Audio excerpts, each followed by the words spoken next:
All right, well, hello everyone, and welcome to the Teen Driver Safety Parent Awareness Program. Now, I am Jane Johnson, and I am here to help facilitate the PowerPoints and the videos for the Drive Safe, Ride Safe program, and I'm also a partner with Mike in this company. Now, because this is the first time we have ever done an online program, we do have a couple, shall I call them, rules, house rules. If you could put your computer setting on speaker view, it will be a better view for you as you're watching this program. If you don't know how to do it, or up in the right-hand corner, there's an option for gallery view or speaker view. So if you can do that, that would be great. If it isn't up there, you can also do Alt plus F1 and a speaker view will come up. Now, as we have started this program, I have muted everyone but Mike and I. So if we can keep it that way, we'd appreciate it because, well, we have a lot to say in 90 minutes and we'd rather get through it without too many interruptions. You also have an option to turn off your video if you prefer to just listen without being seen. Or, for instance, if you're still in your pajamas or you're going to juggle or eat something, we'd appreciate it if you shut off your video so you don't distract the rest of us. Thank you so much. And again, we thank you all for coming here today. Now, just so you know, Mike has been doing this program for over 30 years. This parent awareness program was actually a prerequisite for his courses that he did in the classroom. So Mike, can you talk a little bit about the parent certificate and the 10 credits that we can't give people? Right. So the original thing, the reason that we came together today was this is the day we were going to do our parent meeting down at Mache Rochester Convention, and obviously that's been shut down. And yes, if you all would have been there, you would have got one of these parent certificates. But parents, just remember this. Over the last 30 years, I've required a parent meeting. If your son or daughter is coming to my class, they need to come through a parent meeting, because if you and I are on the same page on how we teach defensive driving, then we get nowhere. This certificate, although it's great because it forces parent meetings, but it still only allows you to give your student 40 hours. Inexperience is the #1 reason our young people die in car crashes. All right, why do you want to hide behind a 40-hour certificate that only allows you to drive with them 40 hours? By not getting this certificate on license day, you have to increase their time behind the wheel by 10 hours. All right, what does 10 hours do more behind the wheel? Gives them more experience. So even though this is the law, if you want to go do another parent meeting someplace that's going to come back to us, or when I'm doing one, if you're close by, you're always welcome here. But for some reason, this, even though we're live, is not approved by the state. But we want you to have more than 50 hours of driving anyway. You know, I'd like to see you have 200 hours. Just always remember this. If inexperience is the #1 reason our young people die in car crashes, what do you as a parent want to do more?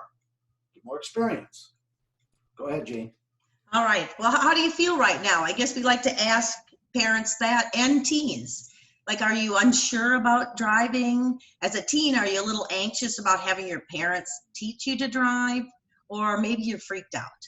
Well, Mike's seen all of this and he's here really today to help you understand as a parent how to teach your teen to drive a little less stressful and a little more productive. And as a teen, he, by the way, wants you to be the chauffeur of the family once you get your permit. So hopefully he's on your side and you're happy about that. But before we get down to the nitty-gritty, Mike, we're going to show a video that shows the types of drivers your new teen driver may encounter on today's roads. Mike, can you narrate this video? Yeah, so here we have a video where somebody was supposed to parallel park on the left side. They didn't.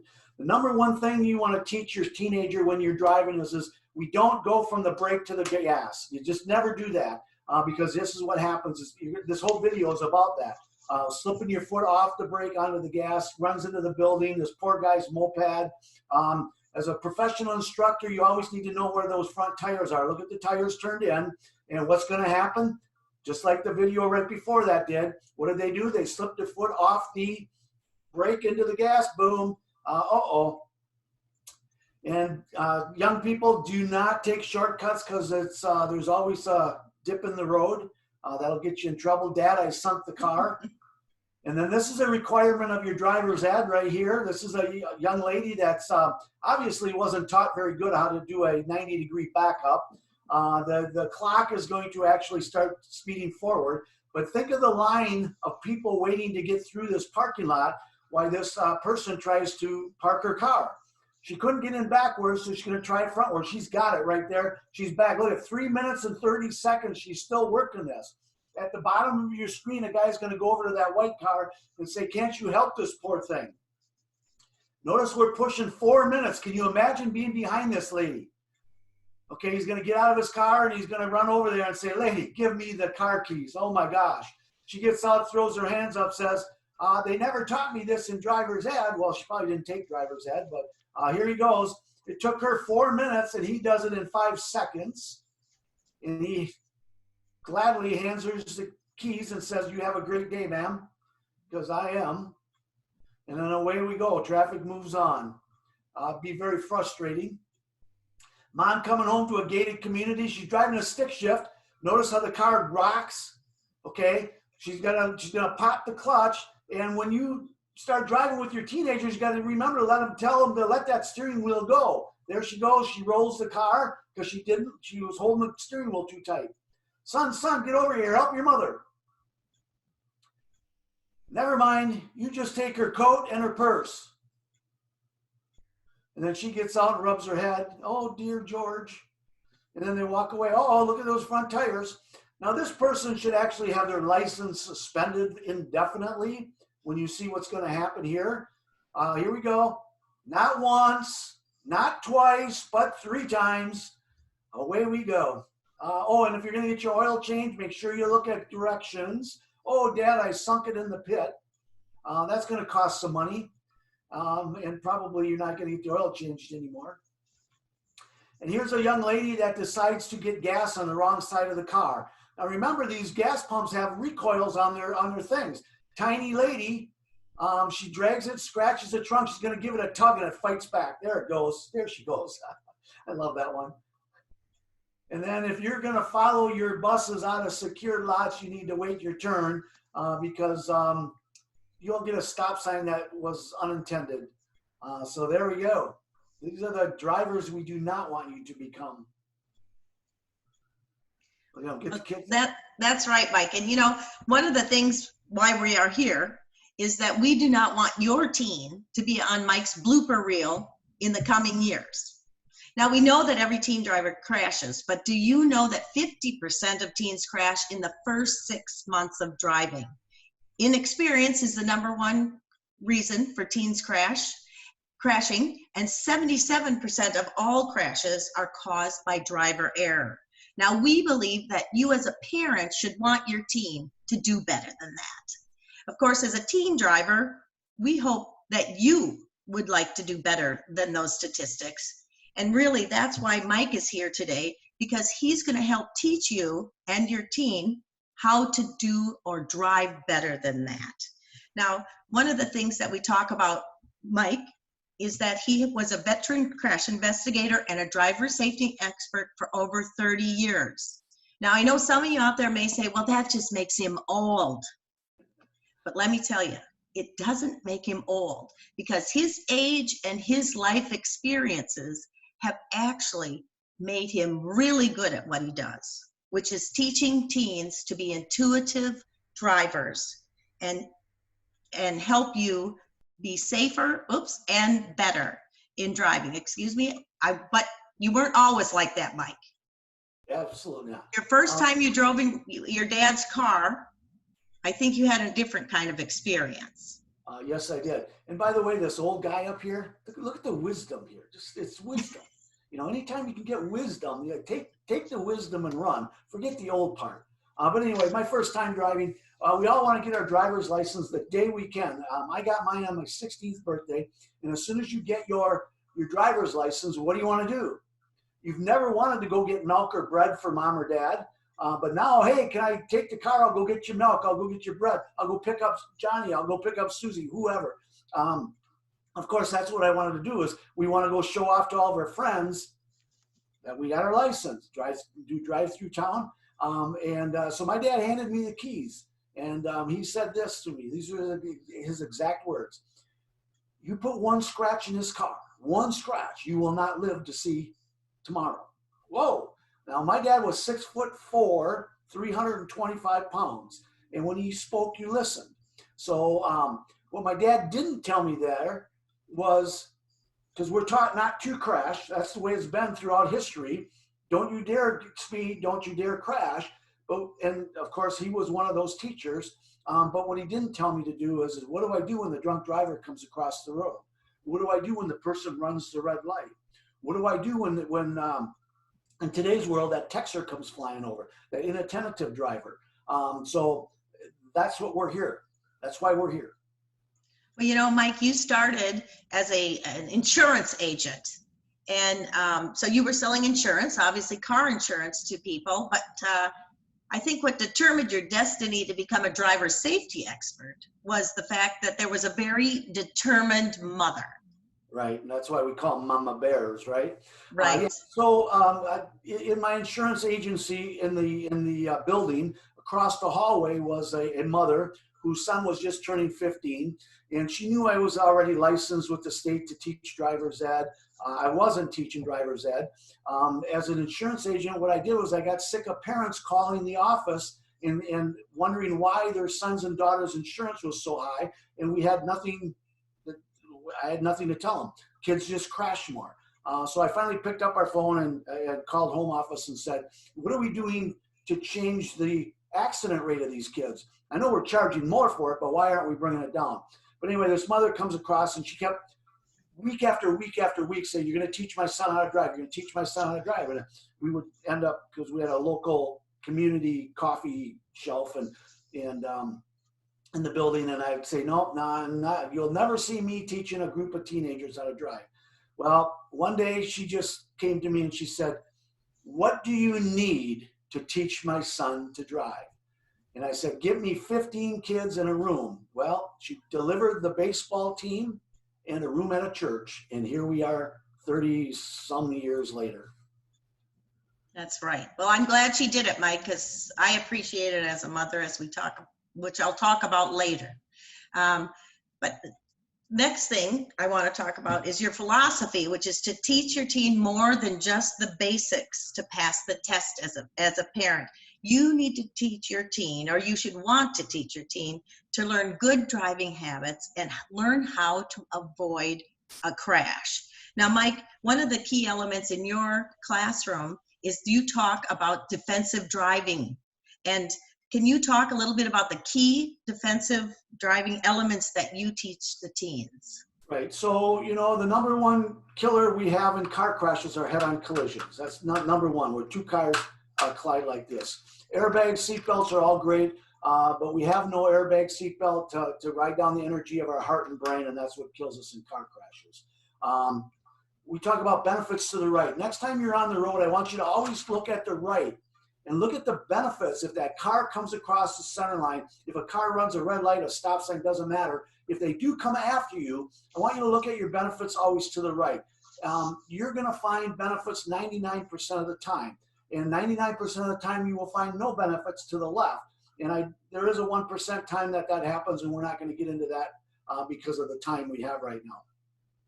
Everybody that is listening right now today, you need to tell your friends this. Because you guys can also be teachers out there.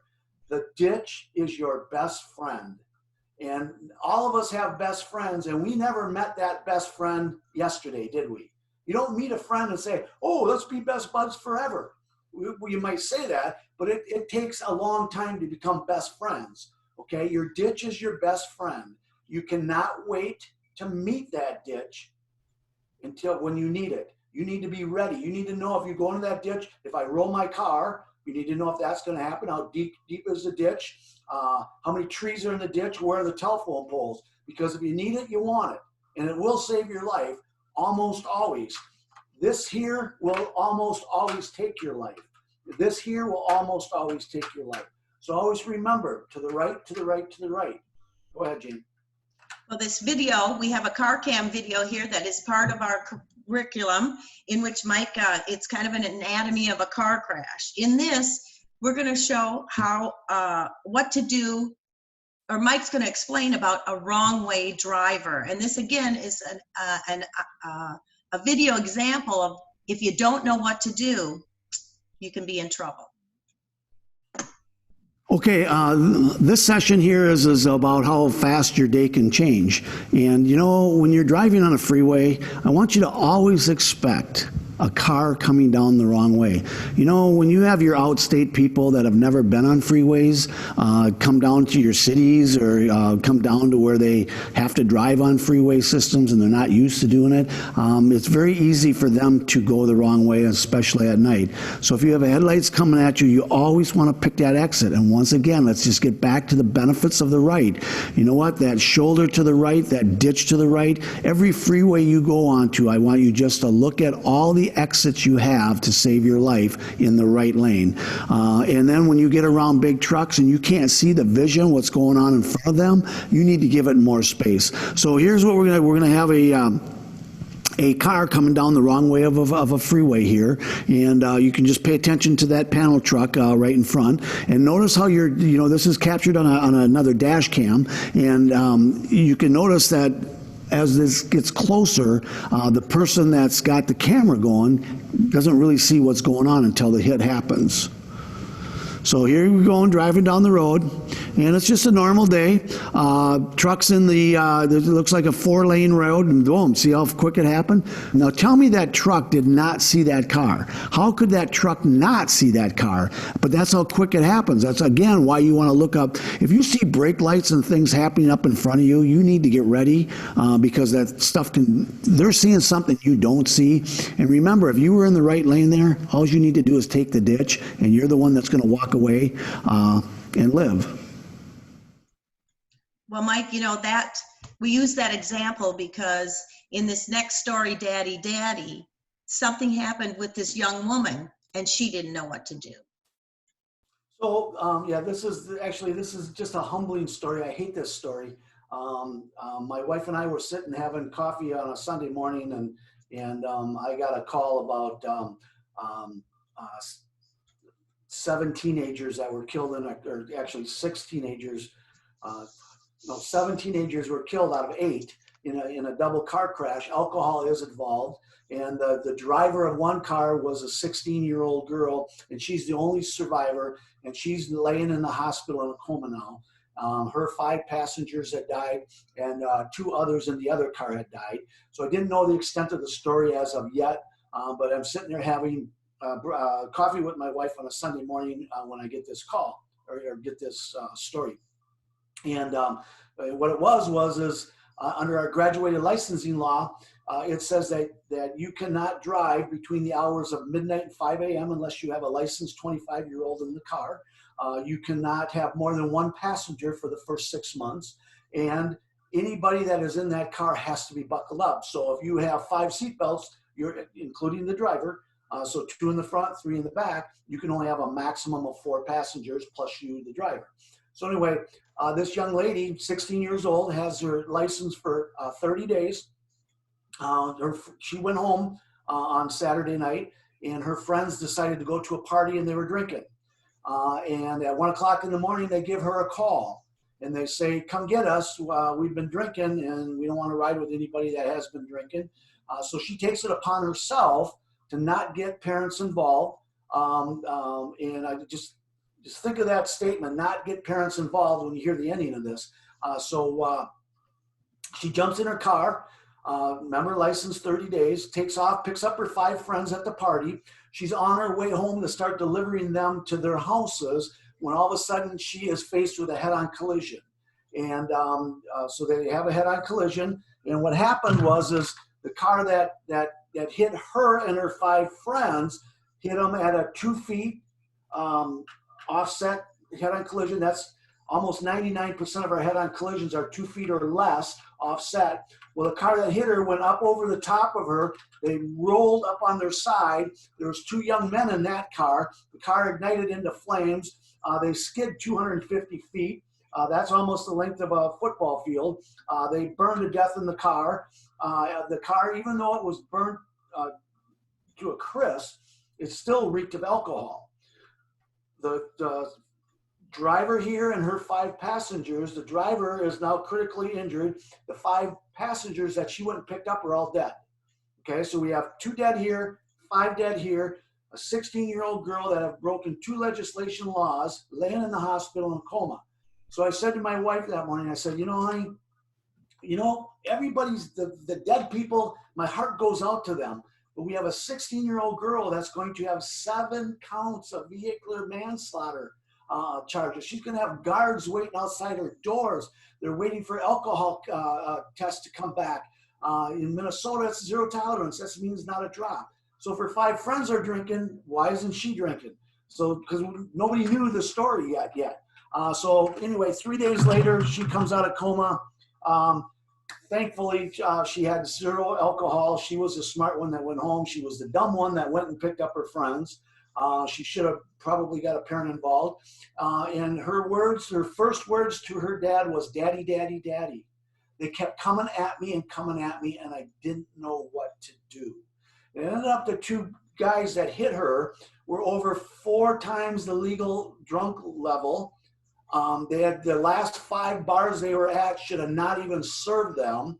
And they came through town, and this happened on a bridge, and there was guardrails to the right. Now, always remember this. 99% of the people that die in car crashes need 2 feet or less to survive the crash. Do they still crash? Yes. But can they survive the crash by changing how they accept the crash? And the answer to that is yes. Remember this. This kills. This does not. And if she would have taken that glancing blow like that, her and her 5 passengers probably would have lived. And even the 2 drunk persons would have probably lived, which would have been good. To the right of her, remember this was over a bridge. So what do we have going over a bridge? We have that guardrail. We have that guide wire. We have that cement barrier. All right. So she had a shoulder of the road. Remember earlier we said you need to know how deep the ditch is, what is the ditch, where's the ditch, what's in the ditch, what kind of shoulder do I have, blacktop, dirt, whatever. She happened to have a 6-foot shoulder before she even hits the guardrail. So if she would have went to the right and hit the guardrail, just go ahead and hit the guardrail, chances are this car would have even missed her because she got hit 2 feet on the left side.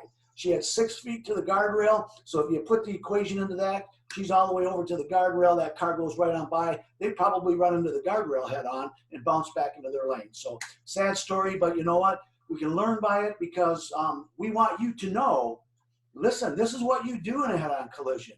You do whatever it takes to not collide that car into the front of another car. And this is our #1 killer right here. Go ahead, Jane. Well, that's right. And in your story, sadly, is the information about the graduated driver licensing, which of course made her, that was against the law, the things that she was doing. And sometimes this is a type of program that parents don't understand necessarily, that it gives you some leeway in regards to having a license to tell your child they cannot go. It's a phase that helps beginning drivers have less risk situations during the first year of driving. For instance, it's 3 levels. There's a supervised training learning phase, which really is when you get your permit after you pass the knowledge test. Then intermediate, which is where this young girl was, and you're only allowed 1 passenger in the first 6 months and 3 in the second. Then you have full licensure. Again, Mike talked in that story about the fact that you're not supposed to be driving between midnight and 5 a.m. unless, for instance, you have an older driver in your car, or maybe you're driving home from a school event or employment. But needless to say, that is an issue. The other thing that we have in Minnesota that Mike alluded to as well is the Vanessa's Law, which really extra penalties for drivers under 21 who have any amount of alcohol in them. And not only will they be get the violations as if they are a full adult of a DUI, they will also have to attend driver education classes again. So these are things to worry about. But here's the deal. Driving and drinking is a bad choice no matter how old you are. In Minnesota, for instance, the cost of a first DUI is $20,000 or more. But this next story that Mike's going to tell, called Mailbox Golf, well, let's put it this way. $20,000 is very insignificant in regards to what can happen when you drink and drive. Let me put it this way. Take that. Let's just say it's $20,000, and let's say it takes me $20,000. Let's say it takes me 4 hours to get all that drinking done, and I'm going to head home. How many of you out there, if I said I will give you $5,000 an hour tonight not to drink, how many would accept that challenge? I will give you $5,000 an hour to not drink today. Just don't do it. We all would, but see, we don't think about that like that. So here's a story of two young men. One is 19 years old, one is 18 years old. I had the unfortunate feeling that I know about these guys, so it really kind of even hit home more to me.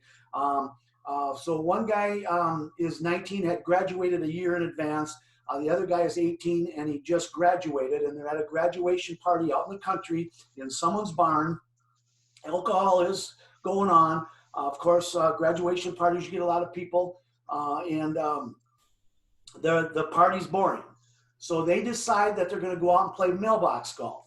Now, if you've never heard of mailbox golf, what it is the driver drives by mailboxes, the passengers hang out the window, and they take a baseball bat and they smash mailboxes. I don't know if you've ever heard about that, but listen to me. Mailboxes are federal property. It's not your local jail you go to. You go to federal prison. If you are caught with a bat in your car, inside the car, while mailboxes have been crushed, you're probably going to get blamed for that. Anyway, bad idea. It's what alcohol does. It brings out the stupidity in a lot of people, most people. So anyway, they decide that they're going to go out and play mailbox golf. It's a rainy night. It's dark out. And the 19-year-old is driving down the road going 55 miles an hour. The other guy is going to hang out the window. He's going to hit this mailbox. Well, the driver decides he's going to put a little weave as he goes to hit the mailbox to make him miss the mailbox. Okay? So the kid's hanging out the window. The drunk driver, the 19-year-old's actually holding on to the back of his pants so he doesn't fall out the window. How smart is this? Listen, this is crazy. So he puts a little weave to miss the mailbox. Of course, he loses control. He goes flying into a grove of trees. The guy hanging out the window, the 18-year-old, head plays pinball on a bunch of trees as they go hitting around him. And he gets down, he gets out of the car, and he looks at his buddy laying at the bottom of a tree. He's got a massive head wound on him, and he's unconscious. What does this 19-year-old guy do? Does he call 911? Why would I do that? I've been drinking. I'm going to lose my license for how many days? I'm going to lose my license until I can retake driver's ed. Okay, big deal. So he doesn't call 911. He doesn't call his mom, doesn't call his dad. He calls his friends back at the party. And they come and pick this guy up on a four-wheeler. They strap him to the back of a four-wheeler like he's a dead deer. They take him back to the party. They lay him in a corner. 2 hours go by. So they've neglected to get medical attention to this kid that he just hit his head on trees at 40 and 30 miles an hour. And they forget it. And soon he starts twitching, and pretty soon he dies, and one of the kids call 911 at the party. So you know what? Couple questions I always have on this when I tell this story is, fortunately, you and your family weren't on the road that day because they lost control and they could have had a head-on collision and destroyed your whole family. Second thing is how do you keep a friend from doing what these two did? That's always the question. Is it the $20,000? No. Is it the car? Yeah. Well, how do you just keep them from not going out? So there you go. It's a sad story. It is, Mike. And drinking and driving is not the only mistake teen drivers make, because over 1/3 of teen drivers think speeding is okay as long as they don't get caught by law enforcement. So for instance, when a car travels even just 10 miles faster, let's say 55 to 65 miles an hour, that crash force, which as Mike says, head-on collision or any kind of collision, goes up 40%. Now, they also don't abide by following distance, which means they probably tend to tailgate. They don't take into consideration poor road conditions, maybe due to weather or any of those things.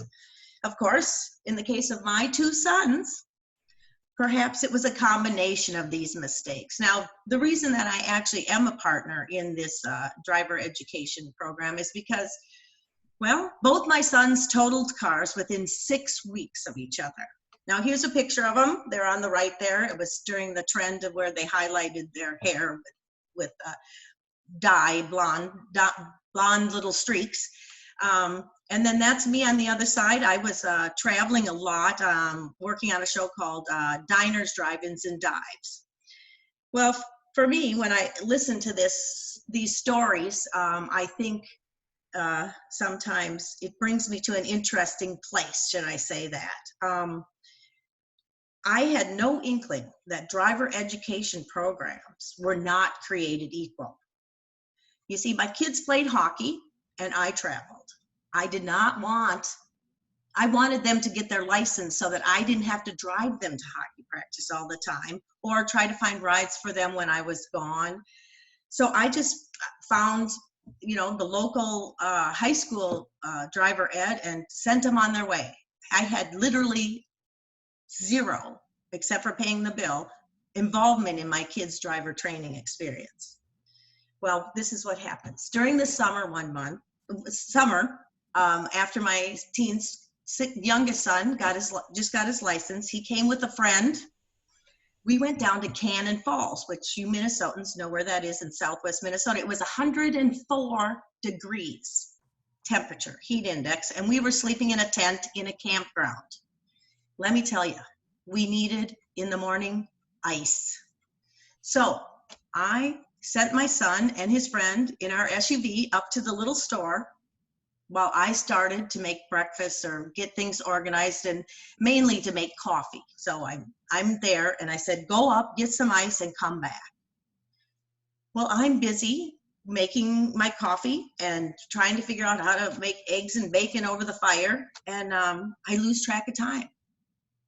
Well, I bet it's a half hour or maybe an hour at the most, or I don't even know. I see my son and his friends walking toward me, and it doesn't even register. And his friend, my son's friend, was white as a ghost.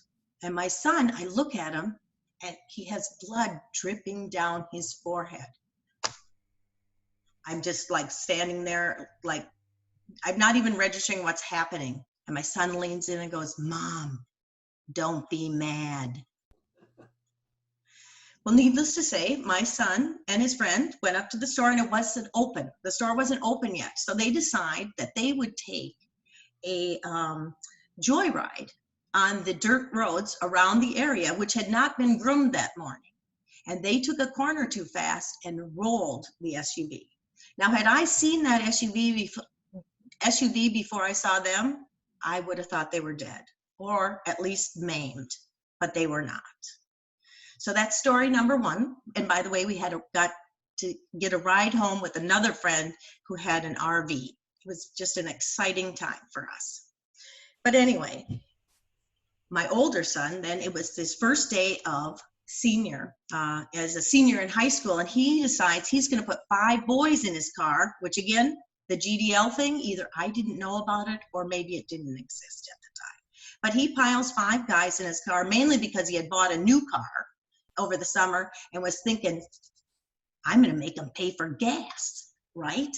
So they're going, the sun's in their eyes.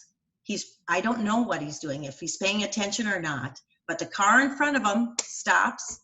He does not. He's either tailgating or he's a distracted driver. I don't know. Totals his car. But the reason that I'm telling you this is it wasn't too long after when I was introduced to Mike. And I am like, where was he when my kids took driver education? I always say the crashes that my 2 sons had and the times that I have seen parents who talk about their children who have died or been maimed or have, devastated their houses or had, lawsuits on them, I say, therefore the grace of God go I, that my kids were not injured or were not killed. It costs us money, that's for sure, but it did not. So I am here today and so adamant about Mike's teaching, because he teaches in regard to driver education, both the teens and the parents, how to be intuitive, defensive drivers so they will not be in a situation like the many stories that Mike tells. So that's my story, Mike. So yeah, hopefully they won't be in those situations. That's right. 99% of the crashes are predictable. Let's put it that way. But let's go back to the beginning when we talked about experience and that little parent certificate. Parents, now listen carefully here. When you look at the sports and the extra curriculum that our sons and daughters do and how much money we spend for that, Jane, what did your two boys do really well? Well, they did it a lot and fairly well is hockey. Yes, they played hockey. They did. My husband actually was a coach for a while, and they would be in the backyard doing all that slapstick and stuff, and I just said, okay, whatever. Slap shot. It's called slap shot, not slapstick. Slap shot. See? But, I forget about that stuff because it took me about 3 years to understand the offsides part. I couldn't figure out why they blew the whistle all the time. But yes, you're right. They spend a lot of time doing that. Slap shotting, not sticking. Yes, slap shots. So, okay. and then just think of the years before they even learned how to drive. If you would have been teaching some kind of driving habits while they're riders, they would have been better drivers at that point. But it gets right back to that. Inexperience is the reason that happened, whether it was inattentive or not, or attitude or risk-taking or whatever, but it happens. So, fortunately that they're here, and fortunately all that happened, Janie, otherwise you would not be my partner, and that would be bad. So that is absolutely. This would not exist if it wasn't for you.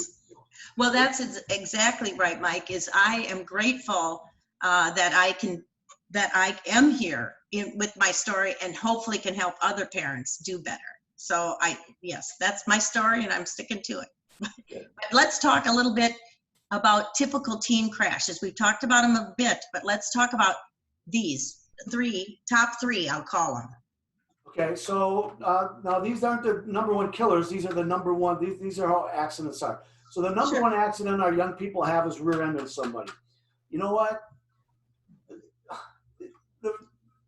The penalties for rear-ending somebody should be worse than what they are, okay? Because there's only two ways it happens: following too close and not paying attention.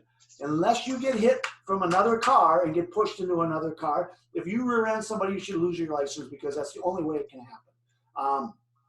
So that's the number one teenage crash we have, where they follow too close, they don't have the experience, they don't read the cars 5 or 6 deep up in front of them, they're not taught enough about them brake lights. When I see them brake lights 6 cars up, get on your brake. You need to beat the person in front of you to the brake, because if you don't, you own the car in front of you. It's that simple. T-bones is our number 2 actually killer, when somebody gets hit between the wheels and the doors. And then rolling the car, rolling over the car without a seatbelt is a huge killer. And it's unfortunately almost always when teenagers die in car crashes on rollovers, they exit the vehicle because they have not had a seatbelt on. It doesn't make sense to not put the number one life-saving tool we have in our car is a seatbelt. It's not a cell phone, it's a seatbelt, kids. It doesn't make sense to not put that on every day we enter that car. Go ahead, Jane. Well, right now we're going to take another look at a Car Cam Academy, and this is actually the video about the rear ending. So we'll just take a look at this. Did it start? Hang on one sec. I think I went there.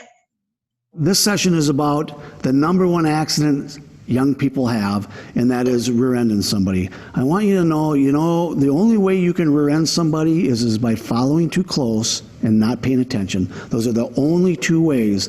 So you know what? Don't get sucked into society that wants to go 40, 50, 60, even 70 miles an hour, bumper to bumper. That's a disaster waiting to happen. So you know what? You need to pay attention, especially when you get into traffic and that car in front of you is getting a little too close. It's okay for you to back off a little bit and pay attention. And remember this, you always react to the person in front of the person you're following. If you react to the person you're following, that's when you're going to hit the person you're following. So in this situation, we have looks like a van that's driving just normally and must have saw something. You know what? People do some weird things out on the road, and for whatever reason, this van stops, and the car behind it's going to run right into the back of it. So let's go ahead and play this clip. So there, the car up in front, and then you got the van up in front. There's the school zone sign, and boom, the van stops for whatever reason, and there's the hit. You know what? A minor accident, but that accident's going to cost thousands of dollars, guys, thousands of dollars, because somebody wasn't paying attention. And not only that, if you're on your way to school, you're going to get detention because you know what? That's going to take 2 to 4 hours just to clean that one up. So you know what? Pay attention to the car in front of you.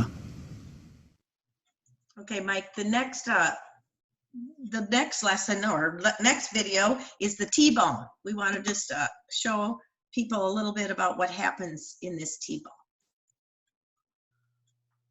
Okay, here we're going to look at a T-bone. It's a vicious T-bone, and a couple things I want you to notice because there's a lot of things happening on this little busy intersection. So here we go. Watch this.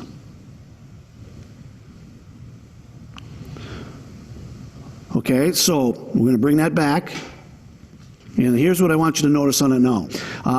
We have a car coming up the bottom of the screen, and I'm going to say that car is going through the red light because if you look at the top of the screen, you're going to see cars coming down that are actually stopping. So that tells me that the bottom screen person is going through the red light because we can't see the lights. And then the person to the left is actually probably going through a green, and if that's the case, that means the pedestrian is walking on a do not walk. All right? So, you know, all the pedestrian has to do is look at their environment before they cross the street like we always would do, but bad day for him, a bad day for the person that runs the red light because, you know, obviously this pedestrian's not going to live out of this. And then I want you to notice one more thing. This is just a little residential street light. It's not a busy, high-speed street light, and this is what I mean by it. You know what? I don't care who's at fault here. If 3 people would just look left and right, this stuff doesn't happen. Because the person on the bottom that gets hit, you can see that to the right, they would be able to see what was going to hit them. And for sure, the person to the left, you want to know why we always look left first? It's the first lane of traffic that'll hit you. So here you go again. Watch it all happen. This is how quick life ends. See you later, bye. That is why. Oops, sorry, I moved it too quickly. But the teens, you know what? Not only, did you want to mention anything? I'm sorry, Mike, on that. No, I was just saying, okay, look, get paranoid. When you're around cars, got to get paranoid. I don't care where you are, walking, riding a bike, in a car, riding a car, get paranoid. Well, you know, in addition to that, you talked a little bit about teens and buckling their seat belts. Teens are the most likely to crash, but the least likely to be buckled. And as you said before too, wearing a seat belt increases the chance of surviving a crash or minimizing injuries by at least 50%. Now, we want to talk a little bit about the scenes from a salvage yard, which I know, Mike, you kind of talk through what happens. Right, and before you start this, just to let the viewers know, your screen's going to turn black because this is actually inside it's actually a reduction facility for insurance cars that are held waiting for claims to be settled. And I take students there, and it happens to show a bunch of hair sticking in the glass. So no seatbelt, their head will hit the glass. So you're going to hear the response of the students when they see it, but you're not going to see it. So go ahead. Okay. Sorry.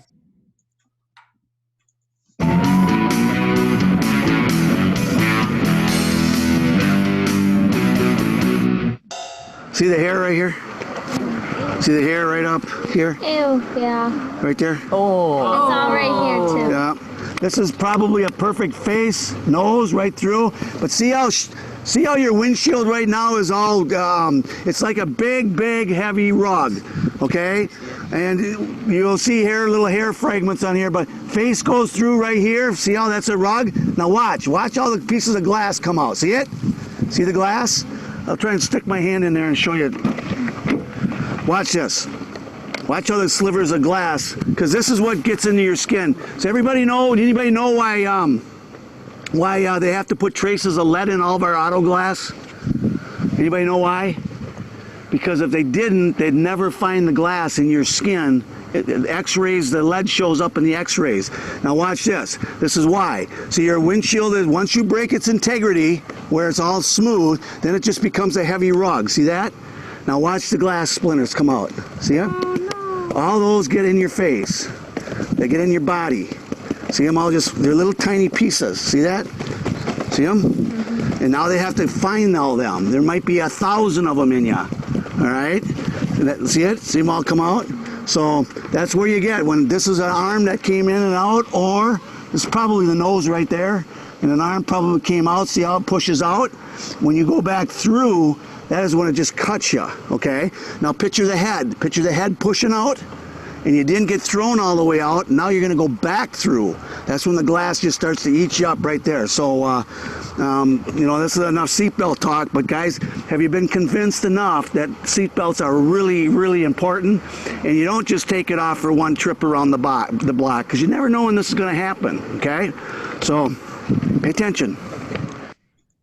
All right. You want to run out and get it? Mike, there's another one too we wanted to, oh, I'm sorry, what did you say, Mike? It makes me want to run out and get a seatbelt and just put it on right now. Right. Yes, that. Before you go to that next video, though, this next Sure. one, Yes. I want to explain something with the car. Okay, remember on a roller, and teenagers, listen, I know we're well into this, and I meant to say this in the beginning, is we're not here talking down to you young people. That is not my goal. These statistics are your statistics. They haven't changed in 60 years. Population's gone up, statistics are still the same. What does that tell us? It tells us that we're not doing the things to correct the things that build the statistics. But when your car rolls and you do not have a seatbelt on, if you are in the back, almost always you go out the back window between the second and fourth rollover. You never get dumped on the low side of the car. You always get pitched out on the high side, which means you become a projectile. And then when you come down, whatever you hit, tree, pavement, curb, sign, all the things that you can hit as that body does exit the car. If you're in the front seat, you normally go out the passenger window or the front windshield, and that's between the second and third rollover. And also, once again, you get pitched out on the high end. So we're going to see that live right now. It's not pretty, but if you choose to ever not put a seatbelt on, I want you to look at your parents right now and say, this is what I choose to look like when you come to see me. Go ahead, Jane. Okay, so let's talk about seatbelts. How important is your seatbelt? Well, first of all, I know everybody probably watching me right now has one time or another got in the back seat, I don't care where it was to, and you didn't put your seatbelt on for whatever reason. Hopefully you're not one that got in the front seat and did that, but here's what you need to know. You know what, we've made the point that are you better off having a head-on collision or rolling the car? And hopefully if your seatbelt's worn properly, you chose to roll the car, because the head-on collision kills more people than rolling the car does if the seatbelt's worn. But here's what you need to know. When you roll a car without your seatbelt on, the car is so unforgiving you never get dropped on the bottom. You always get pitched out on the high end. So wherever it goes, you get a projectile into the air. Who knows where you're coming down, into a tree, a cement pavement, a curb, another car. So you know what? Between the second and the fourth rollover, almost always you're going to be ejected. So we're going to watch that happen. And this is not a pretty sight, but this is why you need to be so sure that every time you enter that car, you put that seatbelt on. It is a life-saving tool. I don't know why you would not put it on, but this will prove that point. Okay, here goes one rollover, 1, 2, your body's already out, boom. How would you like to be the innocent drivers on the other side of the freeway coming in? Here it goes again. First rollover, second is already out. See how that happens? So you know what? A seatbelt, that person lives, stays inside the car, maybe got a couple of seatbelt bruises, but that is why your seatbelt is so important right there. So let's learn some more about what's in this little clip here. First of all, if you are a driver, down on the bottom of the screen and there's a police chase going on behind you, you should be hearing sirens. And if you're not hearing sirens, A, you're sleeping while you're driving, B, you're got your music way too loud that you can't hear a thing, and D, you're not looking at the red lights. So obviously there's a lot happening. And remember this, at a high speed, this is why you never want to have your front end next to somebody else's back end, because if you ever hit the back end of a car at a high speed, it will automatically spin that car out, and that car is going to end up going into a roll. And if the seatbelt is not worn, of course, as you see the results, the body's going to fly out. So the person that this person's going to hit should have already been pulled over. And then the people on the other side, remember, if a car loses control, you see it as soon as it happens. If you look for it, there's always some dust splatter, there's some mud splatter. If it's raining out, you see kind of an explosion of water. If it's snowing out, you see an explosion of snow like it's a rocket. On the other side, if they would have saw that, as his body comes into their other lanes, they should have been already braking instead of going through what they had to go through. So here we go. Let's watch it again. There's the hit. There's the hit on the back end. There's the car rolling. Dust is already going. Body's coming out. And look at these cars just starting to scatter. This is why people need to react to what's going on all over around them. Don't just focus on the lane right in front of you. There he goes again. Boom. Dramatic for all these innocent drivers out here. Look at them scatter. Are you ready if you are in the middle of all this scatter? Crazy. Put your seatbelt on. Do you want to add anything to that, Mike? Yeah, I do. And one thing we don't talk about right there is whatever state you're in, whatever country you're in, your state, your country cannot afford to put guide wires. The center guide wires we're putting up in between all the interstates to keep head-on collisions from going. We've lost more people on wrong-way drivers, people going across the center median. We've lost more in the last 3-4 years than we had the last 20 years put together. And did you notice that cement barrier there? That car still flipped up over the top of it. That is why we pay attention to the other side.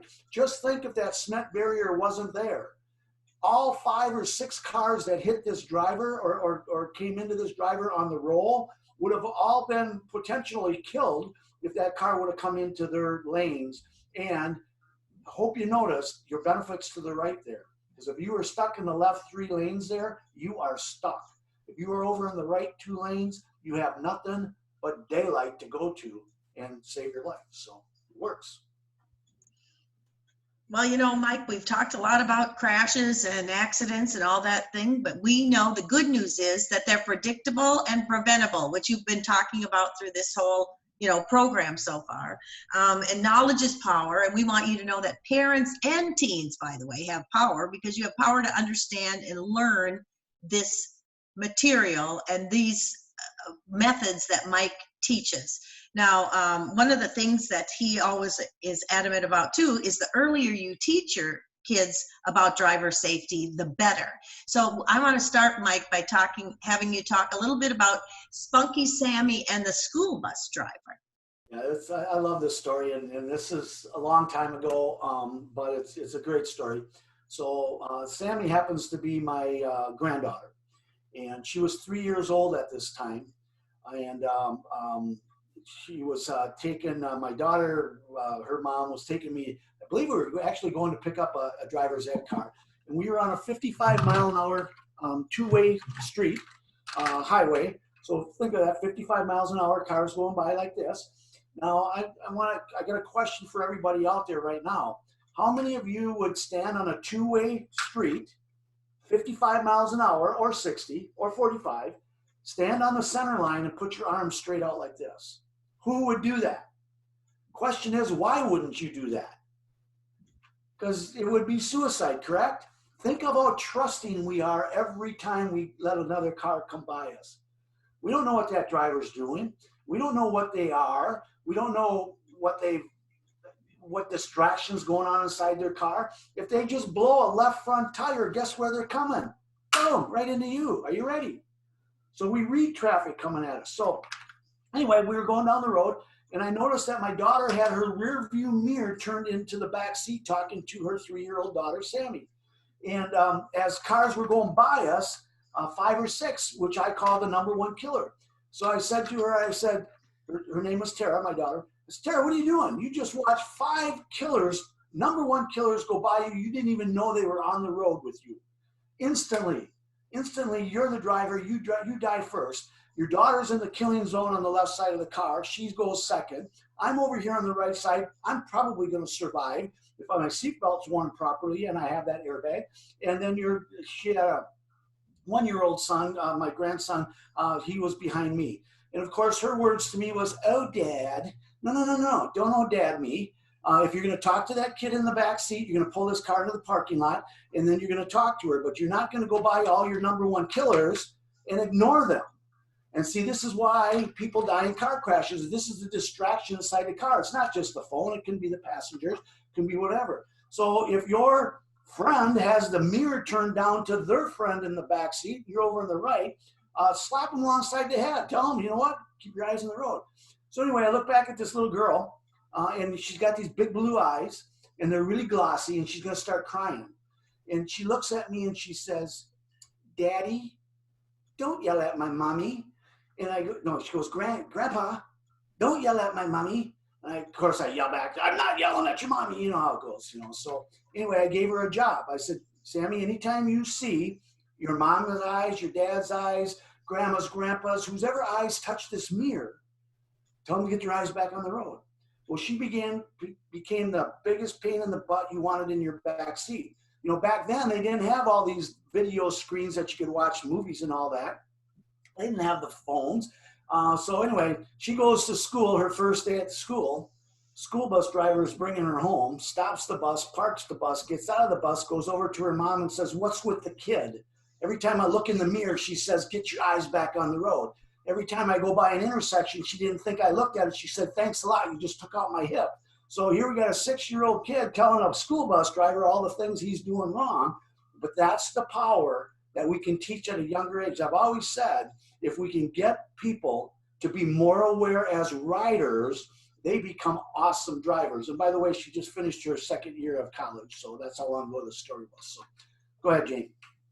That's great, Mike. I know you just sort of talked about this, that good riders do become good drivers. And our next story that I'd like you to tell is the one about the 4 girls that weren't such great passengers. Sure. Can you talk about this? Yes. And before we do this, for my young ladies out there, please don't get mad at this statement. But I heard this from a preacher. I'm just relaying a story, okay? You want to know what the average female speaks word-wise in a day? The average female speaks 50,000 words a day. I didn't realize that there's that many words that you could speak. I have 2 daughters, so I can kind of say this. Anytime my 2 daughters had 2 or 3 or 4 friends come over, what never stopped? Talking. It never stopped, okay? 50,000 words a day, an average female. Want to know what an average male speaks? Girls, this is what you can really get the guys on. Average male only speaks 3,000 words a day, and they can't put a sentence together. It's uh-huh, okay, sure. So there's the difference right there. But anyway, this is 4 girls that's on the bottom right of your screen, that mangled up car. They stop at a stop sign, and they went into the path of a 55-mile-an-hour semi. And of course, they're all dead. All right. Now, you tell me who in that car cannot see, I don't care how old you are, who cannot see a 55-mile-an-hour semi. I don't care if he's got a green light. I don't care if he's got a red light. I don't care if he's got a stop sign. It doesn't matter. How do you pull out in front of a semi or a car that's going to kill you? I just never got that. Obviously, they weren't looking. There was some kind of distraction inside that car. Here's the point. If one of these 3 riders just look to the left and see that truck and says what? Stop. How many lives get saved right here? 4. That quick, 4 lives get saved because somebody inside that car looked. And that is why I always say, you know what? We need good riders to be co-pilots. We need to, I got that Sammy story. There's 4 kids in that family. Sammy's the oldest. Every stop sign, they used to live next door to me, so we rode a lot together. Okay. Every stop sign, every stop like that we went through, I asked them kids from as soon as they could register, is it okay your way? I knew it was or it wasn't. I wanted to see them. I wanted them to look. Is it okay your way? It's a good thing to do. Parents, ask them. If they're 13, if they're 12, if they're 8, if they're 15, if they're 16, is it okay to go? Get them to start looking. It'll save someone's life someday. Go ahead, Jane. That's right. Well, Mike, you talk about good co-pilots, which is great. But there's also passengers who have interesting personalities, which I know it's important for parents and teens to know who's getting in that car. Geez, you only give me a chance to take a drink of coffee. My gosh. No, I just can't. Say a joke, but I'm trying to stay on my script. Okay, so this is a 17-year-old kid who dad lets him take his van to school for the very first time. He's 17, just got his license. And after school, he decides that 13 of his friends are going to jump in the van. Now, under a new graduated licensing law, we don't hopefully have this problem in most states anymore. But we still, it doesn't matter if there's 13 in the car, if there's 3 in the car. It happens. So anyway, no drugs, no alcohol involved. They go for a joyride after school. Now, before I get into the story, I'm gonna tell everybody out there what types of friends you hang out with. Because I don't care what group you're in. I don't care if you're in drama. I don't care if you're in football. I don't care if you're in hockey. I don't care if you're in band. Whatever group you hang out with, you have these personalities in your group. The first person you have is a risk taker. And you need to always identify that risk taker. You know who they are. It's the person that doesn't respect life at all because they don't think it's ever going to happen to them. And then in your group, you have an instigator. And the instigator controls the risk taker. That instigator can say anything to the risk taker, and the risk taker is going to try it. And then out of the rest of the group, the 80%, you have people that go there just for their friends. They're just there. They're there because of the peers. And then in your friends, you have that person that will speak up, and they will say, you know what, my parents didn't teach me that. I'm going home. Think back to the daddy story. Maybe that girl was with her 5 friends that she killed that night. And they went to the party and she says, you know what, my parents aren't going to let me, I wasn't brought up that way. I'm going home. Doesn't matter. So you have that person. So out of these 3 people, I'm going to name them. Jimmy's the driver. Mikey's the instigator.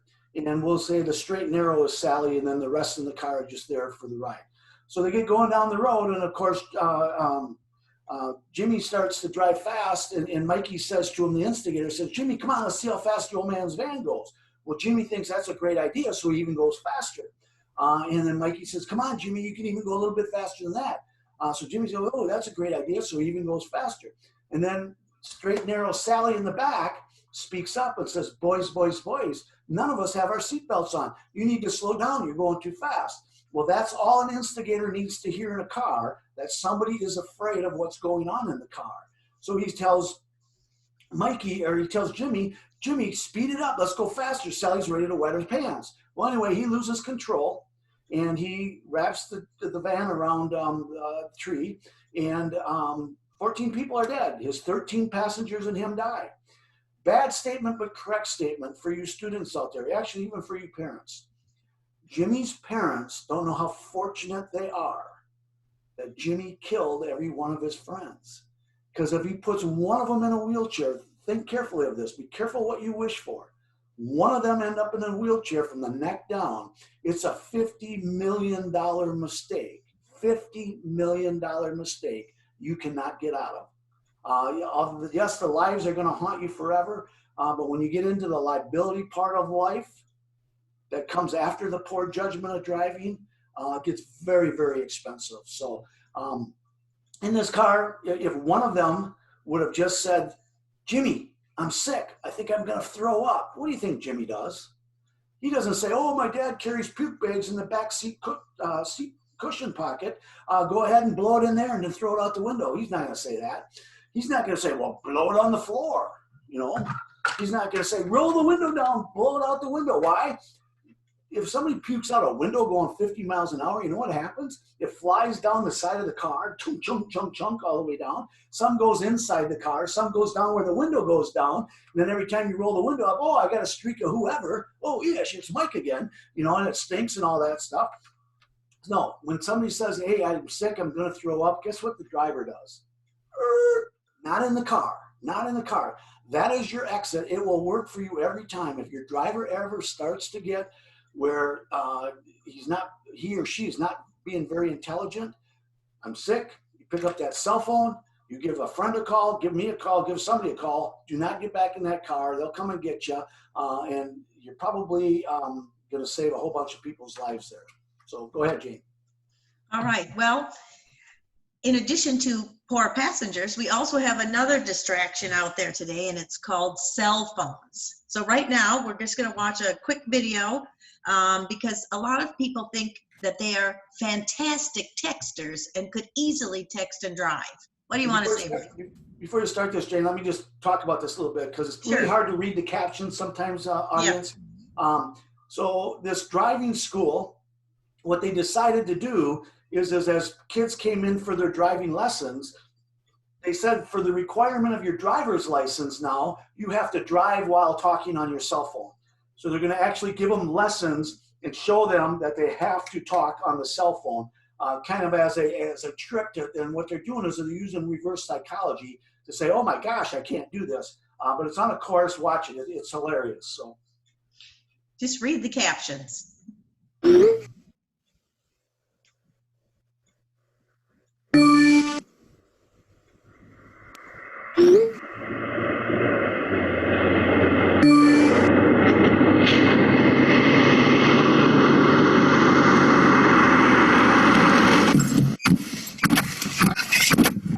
Il y a une note ministérielle qui vient de tomber, je ne sais pas si tu es au courant, il y a toutes des mesures au niveau sécurité routière qui vont être prises. On va au contraire obliger les gens à savoir utiliser un GSM en conduisant. Dans le périmètre maintenant, on va devoir le passer à un TGSM. Tu dois pouvoir envoyer un SMS et éviter un obstacle et passer à côté. Oh putain! Ah oui, c'est pas moi qui l'ai inventé, tu peux regarder ici, voilà. Ouais. Il y en a beaucoup qui vont se cracher avec ça, je te dis ça. Je veux bien croire, hein. Voilà, ton GSM, je vais chercher tes frites. Regarde tout ce qu'on s'en va. Ah oui. Oh là là, nous rentrerons en retard ce soir. Et attention que je corrige les fautes après, hein. Regarde comment tu m'as écrit, école. Oh là. Ah oui, c'est impossible. Ah, je suis de retour ce soir.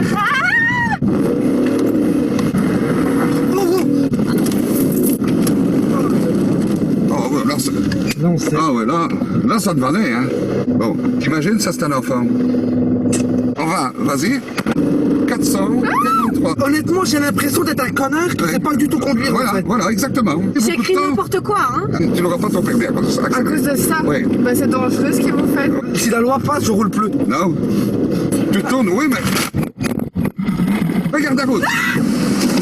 Oh. J'arrive pas. Non mais j'arrive pas. Hein. Il va y avoir des tués. Il va y avoir des tués, hein. Il va y avoir des morts sur les routes. Je sais pas conduire, attraper mon GSM. Moi je sais pas faire les deux quoi. Hein? C'est trop dangereux.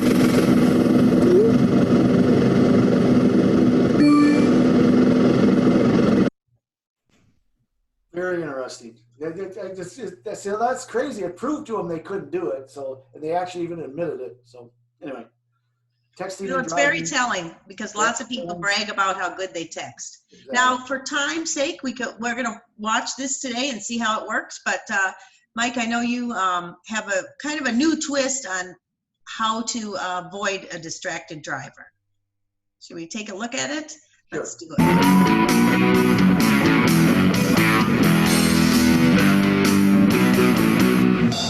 So if you've ever seen any other videos about distracted driving, you know how they go. They're all about the don'ts. But you know I'm all about defensive driving. So that's how we're going to talk about this issue. When I teach my students, I say we almost don't fear the drunk driver anymore. There are drunks on the road, but for every one drunk driver out there, there's thousands of other distracted drivers around you. It goes from anywhere from mosquito swatting to phones to spilling drinks on the floor to friends. So that other driver in the lane next to you, behind you, in front of you may be doing any one of these, and that puts your life at risk. A distracted driver is anywhere from 2 times up to 48 times more likely to crash, and they could be crashing into you. That's why this is a defensive driving issue for you. All right. Well, Mike, you know what?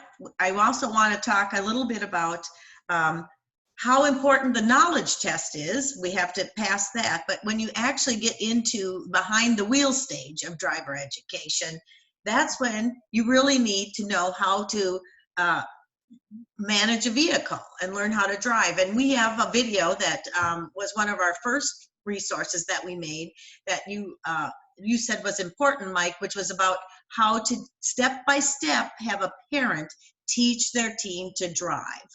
Now, one day, this story is about one day when Mike really had kind of an accidental experiment about someone who had used Mike's instructions and someone who didn't. And we call this the Stacy versus Susie. Mike, you want to talk about this? Yeah, I do. So in your packet, there's a video called Roadworthy. You know what? We have good teaching out there and we have horrible teaching out there. We have some in between teaching out there. The bottom line is if you can do it, better do it, because guess what? We're all on the roads together. But parents, you are the key to your sons and daughters' success when it comes behind the wheel. And you can do all the schoolwork you want to do. They can become AAA plus students. But the fact of the matter is when they're dead in the ditch, the education meant nothing. The number one thing we do the rest of our life is drive a car. We don't play hockey. We don't play baseball. We don't play soccer. We don't go on and play instruments. Most of us don't. We don't go on to acting. We go on driving. So it's so important what we teach in the beginning goes on forever. If you teach it the right way, it doesn't end. So anyway, I'm doing a behind the wheel lesson, and I have a senior who had waited to get his license, and he's actually my drivers, and we're on our way to go pick up Stacy. And I explained to him that although this was your third lesson and you're done, we're going to pick up a new driver. And she's only had her license for 3 months. Don't know what kind of a driver she'll be. I'll get you home safe. You get to observe this. And I also told this kid, did everything really well. And he was 18 years old. And I said, when you turn 21, you might want to consider being a driving instructor because you have a great personality. You do the things that we need to do to be a driving instructor. Your habits are all there. You'd be a good teacher. And he said, oh, well, I'll consider that. So anyway, he's 18. He's got to wait till he's 21. So I explained to him that this Stacy could be a horrible driver first time. Well, we get to Stacy's house. I go knock on the door. Stacy comes to the door. She's kind of excited. We walk down the driveway. She goes to jump in the car. And what I always do on that first lesson, parents, is I always point the car that if a student ever puts the car in drive and floors it, you have time to react.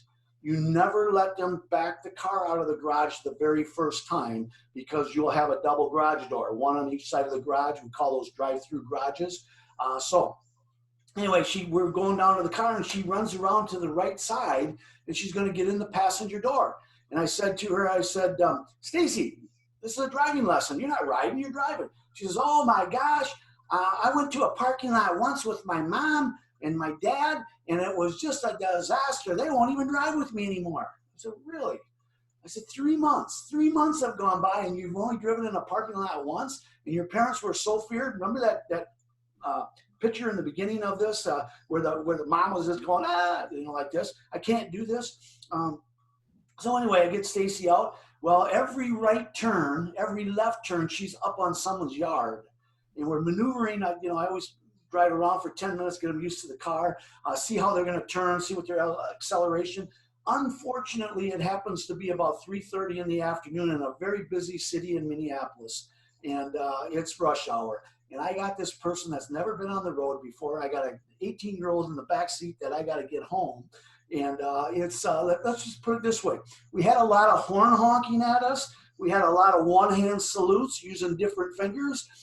This poor Stacy was getting, anyway, I got her through her task. So in her 2 hours, we had to manage to get this guy home. Plus, we had to get to another student across town house who was Susie.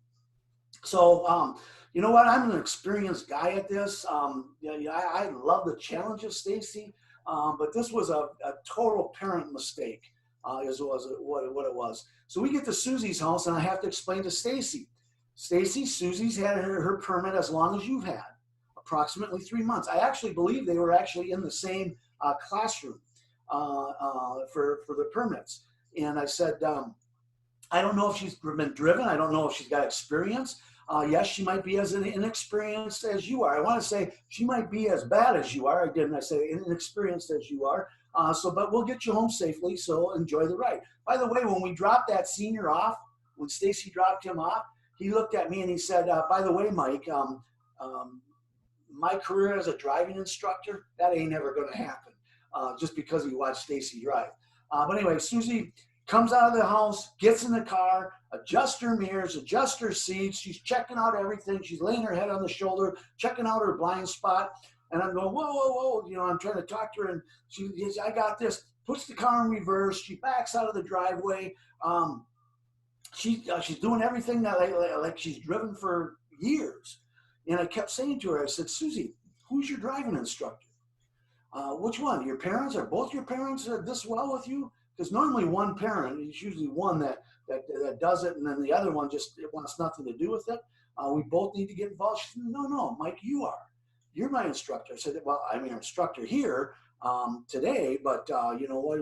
Who got you to this level? I mean, you've been driving for 3 months. I took her around blocks. She was signaling. She was shoulder checking. She was nice, smooth stops, nice, smooth starts. And finally, I said to her, Susie, really, are both your parents this good a teacher? She says, no, Mike, it's your video. We don't move on to the next part until we master the video. And oh my gosh, in 3 months, this girl was, if you want to call it passing her test, which I don't, but she had enough experience, 3 months with a permit, to do everything that an examiner at, I don't care what state you're taking a test in, she could have passed her test at that level of 3 months of driving, just because they followed the steps by that video. So parents, you know what? This inexperience, especially if it's your oldest, if it's your first one, it's a scary thing in the beginning, but it's like potty training them. Once they get it, they got it. And you got to be consistent at it. You got to get that experience in it. Anyway, Stacy said to me, she says, so she's got a video, and we always offered a video at the end of our parent meeting in the old days. And she says, yeah, Susie goes, yeah, you don't have it? She says, well, my parents will be buying it when I get home. So anyway, Stacy did end up to be a pretty good driver. So there you go. It's just a story we fell into. So. Right, and that, Mike, just to let you know, we do have that video in our courses now, just as a given, so it's not even an option. And the other thing that's really good is that the fact that parents, we suggest before they go to you as a professional driver, that the parents should be able to take their kids at least out 10 hours so that they're not paying for you to teach them how to, where's the brake and all that stuff. So anyway, it's a great story because it was a testimonial to your great video that you have for teens. Now, one of the things that's also, yes. It was a total waste of money for Stacy's parents to pay a driving instructor the 2 hours that I had to spend with her.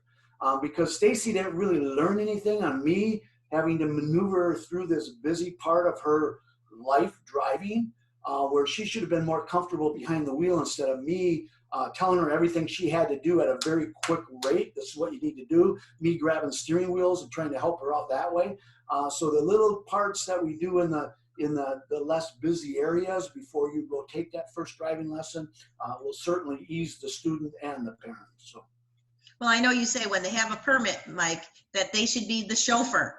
They should be the one that drives the car every time the family gets in the car, because the crash rate is so much lower when you have a parent in the car than after you have a driver's license. But due to time, let's go on to another thing. Now, in addition, obviously, to the knowledge tests and driving, one of the questions that you ask people is, does green mean go? And what do the students say? Or Yes. what do you, Go. It's green. Go, green. and Okay. really, If I was a preacher right now, go ahead, play it. Look at the benefits I'm to the sorry. right. All right. Here we go. Look at the benefits to the right. If I was a preacher right now, I'd say you better know where you're going because it is too late. And that's how quick a T-bone kills you. That's how quick it ends, just like that. B, how open was the intersection? Wide open. C, was anybody looking? No. Here it is again. Okay, pause it right there. Oh, I can't. Never mind. That never works. But No, but I can play it again.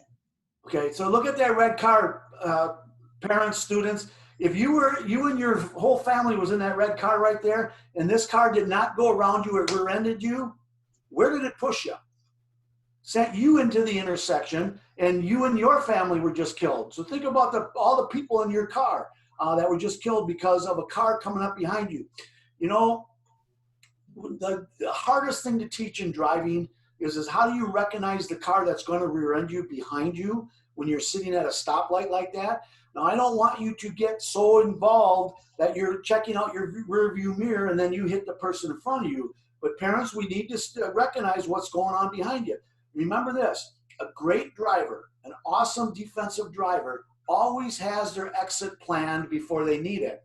What could happen here? I could get rear-ended, and I can't get into it because of the screen part here. On all the options the person in the red car had, the number one option they didn't take is they put themselves too close to traffic. They didn't stop behind their crosswalk. Okay, see where they're right there at the where the cars go back and forth. Also, if you were on the other side taking a left turn, okay, waiting for a left turn, if that semi driver does what human reaction is, when a car comes from your right, human reaction wants you to go left. That truck's going to take out 15 cars in that left turn lane. 15 of you are not going home because of one person's mistake. Question, did you see it? That's all I ask. When your car is stopped and there's cars going 35 to 50 miles an hour, 60 miles an hour around you, you are vulnerable to the mistake of everybody else. You have to have a plan. And like I say, in our curriculum or our videos, I talk a lot about on red lights, I try not to never stop at a red light. I see it far enough up where I can always be rolling, whether it's 1 mile an hour or not. And I never stop behind a car unless I can see their back tires touching the ground, or I actually like to stop 2 or 3 car lengths behind them. And once my car stops and I see the car coming up behind me, I roll a little bit, because what happens when the car moves? The eye catches movements. Why are all the media signs going to moving signs, billboards on the side of the road? Why are they videos now instead of just a sign? Because just try not to look at one that moves next time you go by it. Just try not to. It catches your eye that quick. So go ahead, Jane. All right. Well, we also want to talk a little bit about, I know the driver manuals are getting better, but they really focus on rules and regulations and not necessarily how to drive. So let's talk a little bit about that, Mike. Okay, so if you work for the Department of Public Safety, sorry, but fix it. This is a 1948 driver's ed manual, okay? This is a Minnesota driver's ed manual. There's only been very few changes in the last 60 years, 55 years, okay? The driver's manual is more rules and regulations. You know, stop signs, how many feet do your headlights shine, how many feet before the intersection do you signal your turn, your 3-second rule on following distance. They don't get a lot into, well, there's nothing in the book, in the driver's ed manual right now about T-bones. It's our number 2 killer, all right? There's a statement about seatbelts. It's probably our number 1 killer in teenagers, not wearing a seatbelt. There's nothing, it just says your chances of being killed are 50 times more if you don't wear a seatbelt, all right? But head-on collisions are number 1 killer. It's our number 1 society killer every country. See that paragraph? That's all there is in the driver's manual. Let me read it to you. This is what happens when people that teach driver's ed have no experience teaching driver's ed. And I want you to remember the 1948 manual. You older parents will get this. You younger ones, you younger students will not get. See if you can get this. If a vehicle comes towards you in your lane, pull over to the right and slow down. Okay, now I want you to just picture that. Vehicle's coming over at 55 miles an hour. First of all, I want you to know this. 1001, 1002, a car going 60 miles an hour in 2 seconds just covered 2/3 of a football field. 2 seconds, okay? And the book is telling you to pull over to the right and slow down. You've just been killed, okay? Sorry, but hold on, there's more. Put my cards down and start reading again. Then it goes, sound your horn. Really? I'm gonna have a head-on collision. I'm gonna start honking my horn as I'm pulling over to the right. By the way, I don't have one with me here, but you got an airbag. You got a bomb in front of that steering wheel, a bomb. It goes off at 200 miles an hour in 0.3 of a second, and whatever it is, well, it's going to take out the wrist, the elbow, the shoulder. It's going to move you away from the thing that's going to save you as your airbags. You don't want to touch that horn in a crash. Okay, sound your horn. I like this one. At night, flash your lights as well. Now, we're getting all this out of a paragraph, guys. Okay, so here we go. You ready? We're driving, car's coming over. They're going to hit me. So honk, honk, honk. Oh, remember, we got to flash our lights right here. So that means I got to let go of the steering wheel. I'm going to have a head-on collision, so I'll drive with my knee, okay? And I'm supposed to be slowing down and going over to the right. How do you do that? You can't do that. Anyway, there you go. Pretty interesting, right? So now for you young people, I want you to know where they got flash your lights as well. If you're going to honk your horn and flash your lights as well, you can't do that in today's car. You'll take your hands off the steering wheel. For you older parents, this really is going to aid you. The old day cars had a what? The headlight dimmer was on the floor. You hit it with your foot. You had a little button down on the floor that you could dim your headlights. So anyway, if you learn anything out of what I teach, 99% of the time, if you would just go to the right, you will do the right thing. So if that head-on collision is coming at you at night, instead of flashing your lights and honking your horn, I like the part where they say slow down, move to the right. I'm saying know where your ditches and go to the right, because this is going to kill you. And this probably will not. If they hit, they glance off. It's a glancing blow, all right? T-bones. Everybody needs to make a point that we never hit someone between the wheels. When we hit between the wheels, I beat these cars up so bad. And by the way, if you guys have a car that looks like this, send it to me. I need it. Because I can't find them anymore. But anyway, when we hit somebody between the wheels, we kill. It's a vicious, vicious crash. When you sit in your car door, when you sit in the seat, wherever you sit, back seat, right seat, front seat, driver's seat, I want you to open up your driver's manual, put it against the door, and roll it over one time. Because if you get T-boned at 40 to 50 miles an hour, that's how far in that door is coming. You are bolted to the floor by a seatbelt, meaning your body's not going to move. You're going to be violently crushed on that T-bone. 100% preventable for you not to get T-boned just by looking. Does green mean go? Does not. It means go if it's clear. Look both ways. But if we could just get your friends, the world, instead of hitting the brakes going, oh, shoot, I killed you, we could just get everybody to take the tire to the right. So always remember that. Tire to the right, boom, pushes that car out of the way, comes into a V, all right? Everybody walks away from that crash almost always. If it comes from the right, remember, your human nature wants you to go left. If it comes from your right, that's going into head-on collisions. No, you need to practice it. Car comes up to a stop sign on the right, ask yourself, what am I gonna do if he runs the stoplight? What am I gonna do if he runs the stop sign? I'm going to the right, I'm going to the right. You take that tire to the right, you're not hitting between the wheels where the people are, that's the air pocket. It spins that car out. It lessens the blow to your brain and to your heart by more than 70 to 80%, which allows what? Allows us to live. So this is time for us all to recap our ABCs. All right. Does everybody out there know their ABCs? Yes, Yes. Okay. Why do you know your ABCs so good? because I learned them in kindergarten. Yes, you did. Even younger than that. I have a Probably, yes. 2.5-year-old grandson right now. He can almost say them, but he messes up. So what happens is every time we say our ABCs, A, B, C, D, E, F, G, all the way to Z, we can do that in 4 seconds because of how well we've been taught. And if we start as a younger kid, like my grandson, if he goes A, B, C, J, K, Y, F, no, honey, let's go back to the beginning, okay? So we teach it really well. We need to teach driving that well. So everybody out there, I can see you guys all on the screen. We're all going to say our ABCs, A to Z.